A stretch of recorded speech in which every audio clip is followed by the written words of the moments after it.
ഇന്നത്തെ വീഡിയോ നമ്മൾ തുടങ്ങുന്നതിന് മുമ്പായിട്ടൊരു കാര്യം പറയാനുണ്ട്. എല്ലാവർക്കും ഹാപ്പി ദീപാവലി അല്ലേ? ഇന്ന് എല്ലാവർക്കും ഹാപ്പി ദീപാവലി. കാരണം എന്ന് വെച്ചാൽ നമ്മളിന്ന് വീഡിയോ ഷൂട്ട് ചെയ്യുന്ന ദിവസം എന്ന് പറയുന്നത് ദീപാവലിയുടെ അന്നാണ് നമ്മൾ ഈ വീഡിയോ ഷൂട്ട് ചെയ്യുന്നത് കേട്ടോ.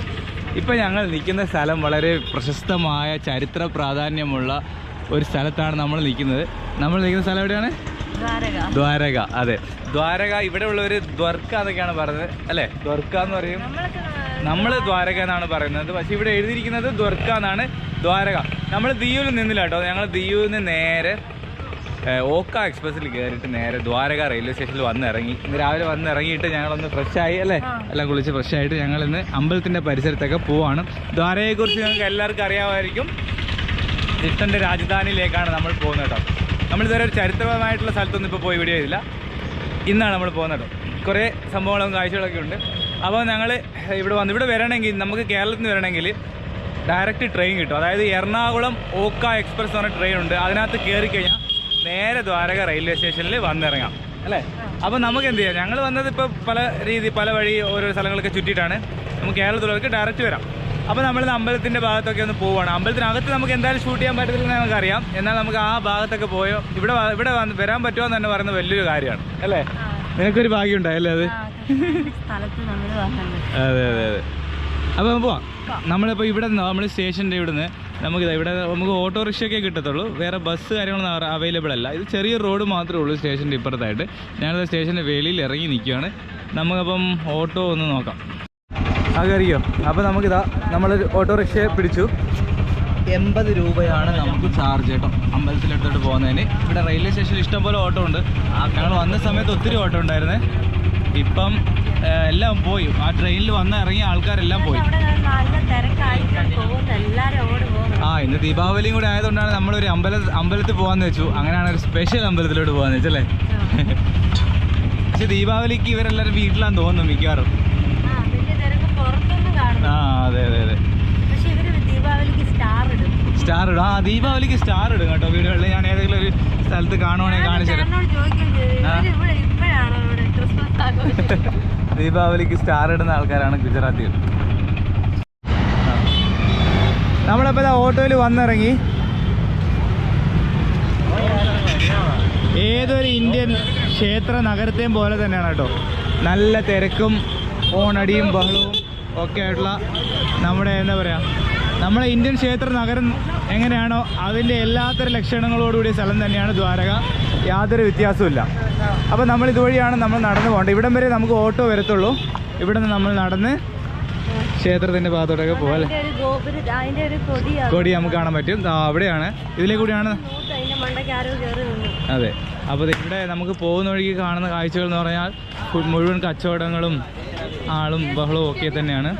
വളകളും കാര്യങ്ങളും ഒക്കെയുള്ള ഒരു സ്ട്രീറ്റ്. അപ്പോൾ ഈ സ്ട്രീറ്റിലേക്കൂടെ നടന്ന് നമുക്ക് അമ്പലത്തിൽ പോകാം. അമ്പലത്തിൽ പോയിട്ട് ഈ അമ്പലത്തിൻ്റെ നമുക്ക് കുറേ കാര്യങ്ങളൊക്കെ പറയാം കേട്ടോ. ഇവിടെ നമ്മുടെ ക്ലോക്ക് റൂമൊക്കെ കാണാം. സാധനങ്ങളും കാര്യങ്ങളൊക്കെ വെക്കാനുള്ള തിരക്കാണ് ഇവിടെ. ഞങ്ങളിവിടെ നിൽപ്പുണ്ട്. അപ്പുറത്തായിട്ടൊരു കൊടി ആടുന്നതാണ്. അതാണ് നമ്മൾ ക്ഷേത്രം എന്ന് പറയുന്നത്. ദ്വാരക. നമ്മൾ ദ്വാരകയിലെത്തി അല്ലേ? ആ മണ്ണിലും കാലെത്തി. കൃഷ്ണൻ്റെ രാജധാനിയിലല്ലേ? ഇവിടെയൊക്കെ ഉണ്ടോ ഫുള്ള് ചെരുപ്പ് വയ്ക്കാനും അതും ഇതുമായിട്ട് ഇങ്ങനെ തിരക്കാണ്. ഓക്കെ ഒരു വൈബ്. അപ്പോൾ നമുക്കിതാ ഇവിടുന്ന് അകത്തോട്ട് നമുക്ക് ഷൂട്ട് ചെയ്യാൻ പറ്റില്ല. നമുക്ക് ഇവിടെ നിന്നൊക്കെ നമുക്ക് ഷൂട്ട് ചെയ്യാനുള്ള പെർമിഷൻസ് ഉള്ളൂ കേട്ടോ. ഇവിടെ നിന്ന് നമുക്ക് ക്ഷേത്രം കാണാൻ പറ്റും. രാവിലെ തന്നെ ഇന്ന് ദീപാവലി ആയതുകൊണ്ട് ഭയങ്കര ആൾക്കാരല്ലേ? അല്ല, നമ്മൾ ദീപാവലിക്ക് തന്നെ വരാന്ന് വെച്ചാണ് വന്നത് ഇവിടെ. അതൊരു വെറൈറ്റി ഇല്ല. എല്ലാ ദിവസങ്ങളിലും മലയാളികളൊക്കെ വരും. പക്ഷെ നമുക്ക് ദീപാവലി അന്ന് വരാൻ പറ്റില്ലേ?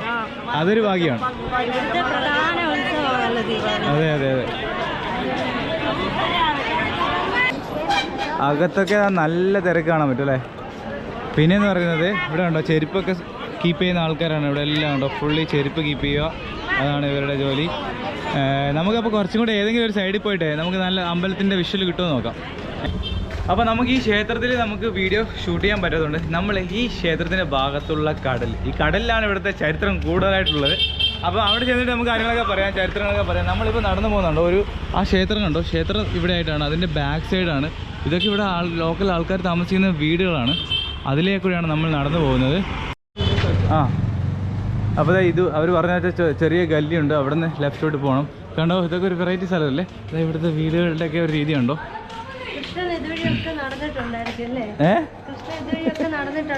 അതെ അതെ, എവിടെ പോയാലും കാണാവുന്ന ഒരു കാഴ്ചയാണ് പശു. കാള, സോറി. നമ്മളപ്പം നടന്നോ നമ്മളപ്പോൾ നടന്ന് നമ്മൾ ഗോമതി റിവറിൻ്റെ തീരത്തെത്തി.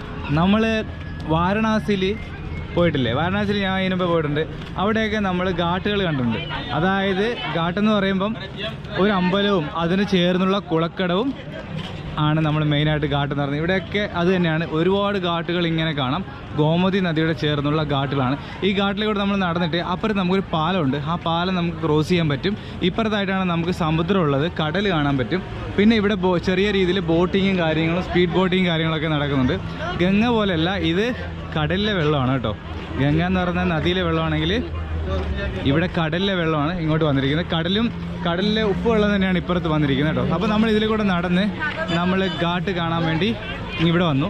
നമ്മളപ്പോൾ ഇവിടെ വന്ന് ഘാട്ട് കണ്ടു. ഇനി നമുക്ക് ഈ ഘാട്ടിലേക്കൂടെ കയറി അവിടെ നമുക്കൊരു ബ്രിഡ്ജുണ്ട്, ആ ബ്രിഡ്ജ് ക്രോസ് ചെയ്ത് നമുക്ക് അപ്പുറത്തൊക്കെ പോകാൻ പറ്റും. കാരണം നമുക്ക് അമ്പലത്തിൽ നമുക്ക് വീഡിയോ ചെയ്യാൻ പറ്റാത്തതുകൊണ്ടാണ് നമ്മൾ ഇവിടെയൊക്കെ വന്ന് നമുക്ക് ഈ ഏരിയയൊക്കെ നമ്മൾ കാണിക്കുന്നത് കേട്ടോ. പക്ഷേ ഗംഗ പോലെയല്ല, ഇവിടെ നല്ല കളർഫുള്ളാണ് കേട്ടോ വെള്ളമൊക്കെ അല്ലേ. നല്ല നീല കളറുള്ള വെള്ളമാണ്, നല്ല അതിമനോഹരമായിട്ടുണ്ട്. എല്ലാവരും ബോട്ടിലൊക്കെ പോയി ഭയങ്കര എൻജോയ് ചെയ്യാണ്. ഇത് കടലിലെ വെള്ളം എന്ന് പറയാൻ കാരണം ഉണ്ടോ, കടലും പുഴയും ഗോമതി നദിയും കൂടെ ഒന്നിക്കുന്ന സ്ഥലമാണ്. അപ്പോൾ ഇവിടെ നല്ല ഉപ്പ് വെള്ളം തന്നെ ആവാനാണ് സാധ്യത കൂടുതൽ. കാണുമ്പോൾ തന്നെ അറിയാം ഒരു കടൽ വെള്ളത്തിൻ്റെ മയം തന്നെയാണ്.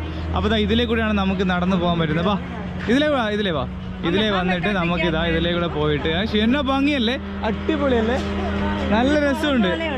നല്ലൊരു ഗ്രീനിഷ് ആയിട്ടുണ്ട് കേട്ടോ, കൊള്ളാം. നമുക്കിനി ഇതിലേക്ക് നടന്ന് അവിടെ എത്തണം. എങ്ങനെ അതുപോലെ ഇതിനകത്ത് കയറുന്ന ടിക്കറ്റ് വേണമെന്നാണ് ഞാൻ അറിഞ്ഞത്. നമുക്ക് നോക്കാം, ടിക്കറ്റ് എടുത്തിട്ടാണ് പോകേണ്ടത്.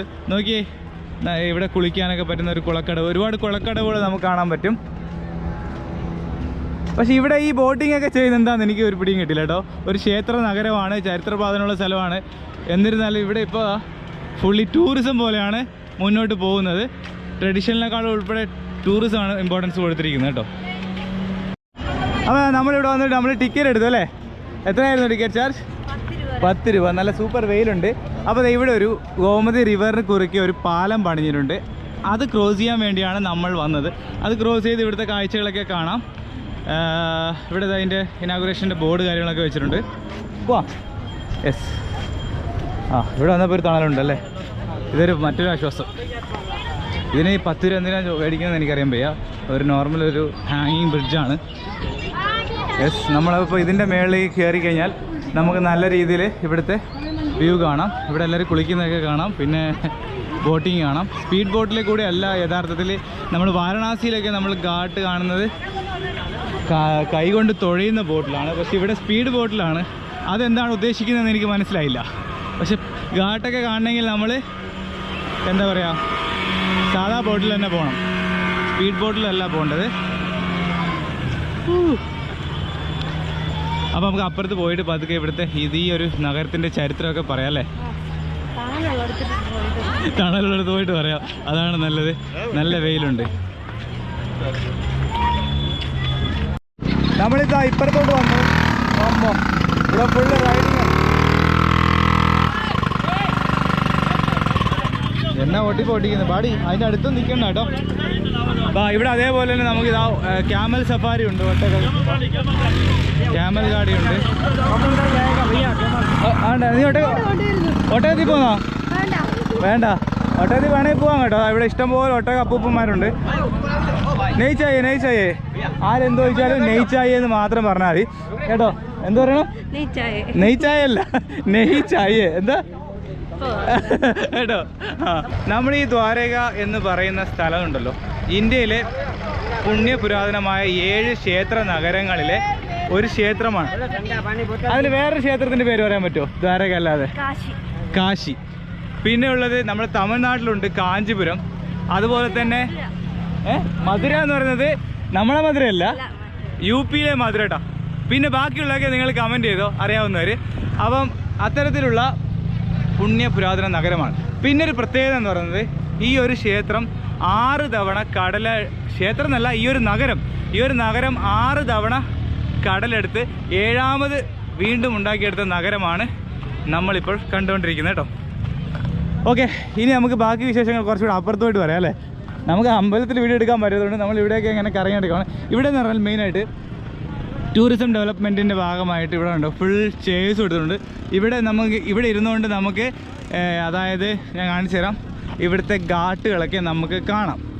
അതിൻ്റെ ഓപ്പോസിറ്റ് നിന്നുകൊണ്ട് നമുക്ക് കാണാം. അതൊരു നല്ല രസമുള്ള കാഴ്ചയാണ് ഇവിടുന്ന്. യെസ്, കണ്ടോ? ഇവിടെ നിന്നാണെങ്കിൽ നമുക്ക് ബോട്ടിൽ പോവാം. നല്ല രസമില്ലേ? നല്ല കളർഫുള്ളായിട്ടുണ്ട്. കൊള്ളാമല്ലേ? ഇവിടെ നിന്നുള്ള വ്യൂ അടിപൊളി വ്യൂ കേട്ടോ ഇവിടുന്ന്. അമ്പലം കുളക്കടവ് അങ്ങനെയുള്ള ഓരോരോ കാഴ്ചകൾ. അങ്ങോട്ട് കുറച്ചുകൂടെ നടന്നാൽ നമ്മൾ അറബിക്കടലെത്തും. എല്ലാ ആൾക്കാരും ഇങ്ങനെ നടന്നു പോകുന്നുണ്ട്. ഹൈ സ്പീഡ് ബോട്ടുകൾ അങ്ങോട്ടും ഇങ്ങോട്ടും തലങ്ങും വിലങ്ങും പായുകയാണ് ഇവിടെ.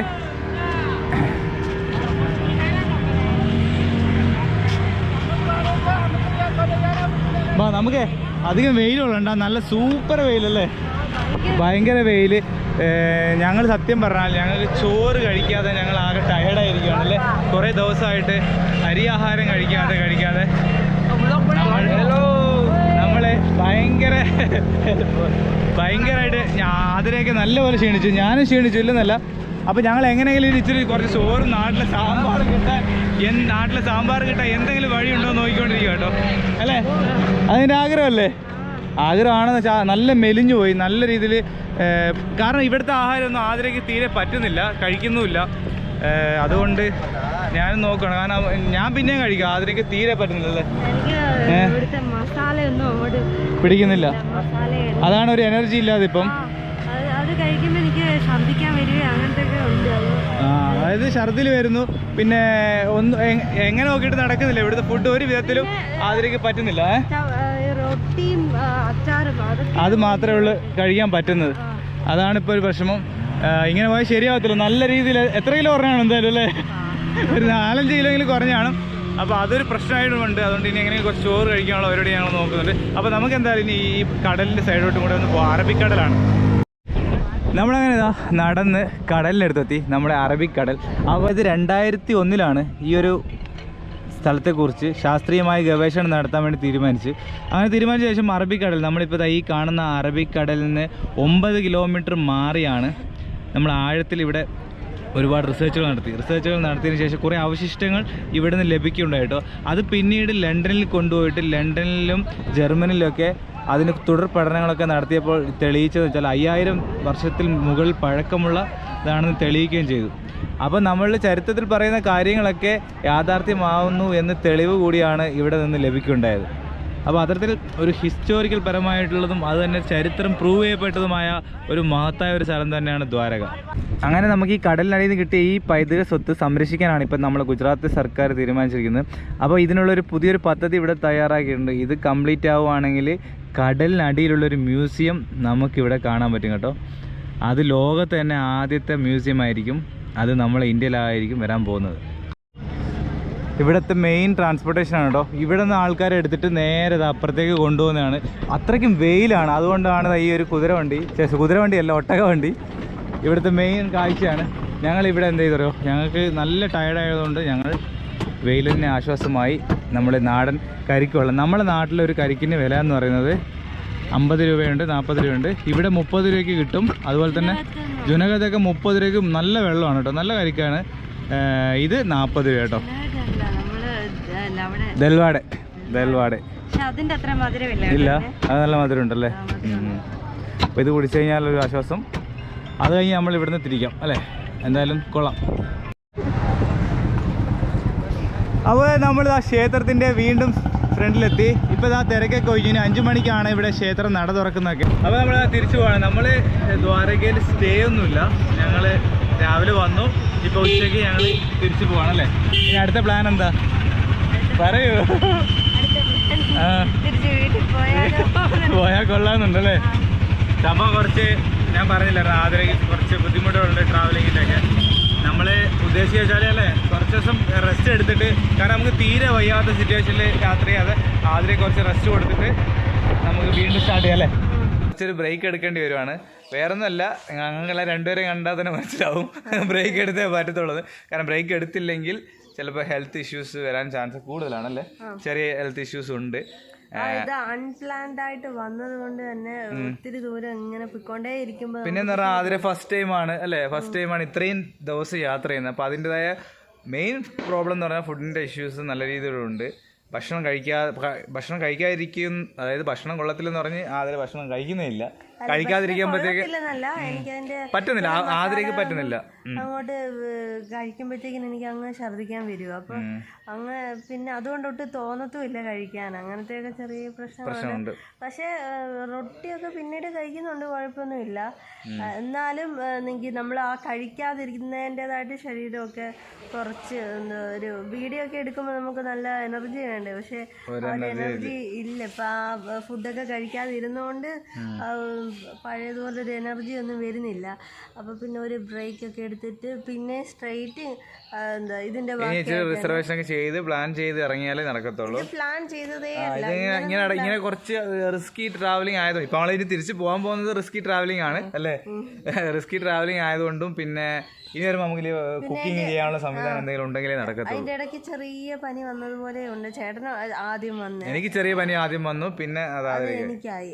അന്നേരം ഞാനാണോ സ്ട്രോങ് എന്നൊക്കെ പറഞ്ഞു. എന്നിട്ട് ഇപ്പൊ എനിക്കും എന്റെ അടുത്ത് പറഞ്ഞ ചേട്ടനെ ഒന്നും ട്രാവൽ ചെയ്തെന്ന് പറഞ്ഞ വലിയ ഇതൊന്നുമില്ല, എന്താ ശക്തിയൊന്നുമില്ല, പക്ഷെ എനിക്കൊരു പ്രതിരോധ ശേഷിയൊന്നും ഇല്ല എന്നൊക്കെ പറഞ്ഞ ആളാണ്. ഇപ്പൊ ആദരക്ക് തീരെ വയ്യാതെ കേട്ടോ. ഇപ്പൊ തന്നെ പറഞ്ഞാല് നമുക്ക് വീഡിയോ എടുക്കാനുള്ള ഒരു നമ്മൾക്ക് വീഡിയോ എടുക്കുമ്പോ അതിന്റെ ഒരു എനർജി സംസാരിക്കാൻ പറ്റുന്നില്ല. വീഡിയോക്ക് വേണ്ടി ഇപ്പൊ തന്നെ എന്താ കണ്ടാലേ അറിയാം കോലം കെട്ട പോലെ. അതൊക്കെ വീട്ടിൽ പോയി റെസ്റ്റ് എടുത്തിട്ട് നമ്മള് കുറച്ച് ദിവസം കഴിഞ്ഞ് നല്ലൊരു പ്ലാൻ ആയിട്ട് വീണ്ടും ഞങ്ങള് അതുപോലെ തന്നെ ഡ്രസ്സൊന്നും അതിൻ്റെതായിട്ടുള്ള രീതി കരുതിയൊന്നും ഇല്ല. അത്രയും ഇതായിട്ട് എന്ന് വെച്ചാൽ ഞങ്ങൾ വിചാരിച്ചില്ല ഇത്രയും ദിവസം. പിന്നെ ബൈക്ക് റെയിൽവേ സ്റ്റേഷനിലുണ്ട്. അതിപ്പോൾ 10-16 ദിവസമായിട്ട് സ്റ്റേഷനിൽ കിടക്കും. ഇനി സ്റ്റാർട്ടാവുമെന്ന് അറിയത്തില്ല. അപ്പോഴേ നമ്മളെന്തായാലും തിരിച്ചു പോകുമ്പോൾ നമുക്ക് വേറെ കാര്യം ഇനിയിപ്പോൾ നമുക്ക് ഞങ്ങൾ റിസർവേഷൻ കാര്യങ്ങളൊന്നും കിട്ടത്തില്ല. അതായത് ഗുജറാത്തിൽ നിന്ന് നമ്മൾ നാട്ടിലേക്കുള്ള ഒരു റിട്ടേൺ യാത്ര എന്ന് പറയുന്നത് ഭയങ്കര റിസ്ക് ആയിരിക്കും, അൺറിസർവ്ഡ് ആണ്. പിന്നെ വേറൊരു കാര്യമുണ്ട്, ഞങ്ങൾ ഇത്രയും കഷ്ടപ്പെടുന്നതിനനുസരിച്ചിട്ടുള്ള വ്യൂവും അതുമില്ല. പിന്നെ ഞങ്ങളുടെ ശരീരവും കളഞ്ഞ് ഇത്രയും കഷ്ടപ്പെട്ടിട്ട് അപ്പൊ നാട്ടിൽ പോയിട്ട് നമ്മൾ കുറച്ച് ദിവസം വീഡിയോ ചെയ്യും. എന്നിട്ട് നമ്മൾ വീണ്ടും തിരിച്ചു വരും, പൂർവാധിക ശക്തിയോടെ തിരിച്ചു വരും. അപ്പോൾ അടുത്ത വീഡിയോയിൽ നമ്മൾ തിരിച്ചു പോകുന്ന വീഡിയോ ആണ്. നമ്മൾ അൺറിസർവ്ഡ് ടിക്കറ്റിലായിരിക്കും പോകുന്നത്. ഡയറക്റ്റ് ഇവിടുന്ന് ഒരു ട്രെയിനും ഇല്ല. അപ്പോൾ അതിൻ്റെ വിശേഷങ്ങളും കാര്യങ്ങളൊക്കെ നമ്മൾ ഇവിടുന്ന് ജുനഗഡ് പോയിട്ട് അവിടെ നിന്നുള്ള വീഡിയോ നിങ്ങൾ നാട്ടിലേക്ക് വരെയുള്ള വീഡിയോ ഇനി വരും കേട്ടോ. അപ്പോൾ ഈ വീഡിയോ ഇത്രയേ ഉള്ളൂ. വി ആർ സേഫാണ്, ഒരു കുഴപ്പമില്ല അല്ലേ. അപ്പം അടുത്ത വീഡിയോ കാണാം. എല്ലാവർക്കും ഗുഡ് നൈറ്റ്.